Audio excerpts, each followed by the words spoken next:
Sir, gusto ko po sanang lumipat sa ibang employer dahil tapos na po yung aking kontrata sa aking current employer.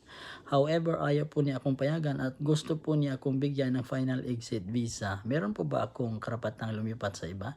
According to the amendments of the labor laws here in Saudi Arabia, ay meron pong karapatan ang mga workers na lumipat sa ibang employer, lalong-lalo na kapag tapos naman yung ating kontrata at wala tayong mga liabilities na iniwan sa ating current employer.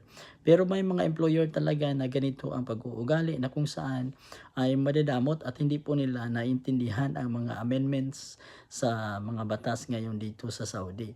In this case po ay maaari po kayong mag-report sa Labor Office or sa Ministry of Human Resources and Development. Dahil ang alam ko po ay maaari po tayong mag-transfer sa ngayon dito sa Saudi dahil maluwag na po ang mga labor laws ngayon.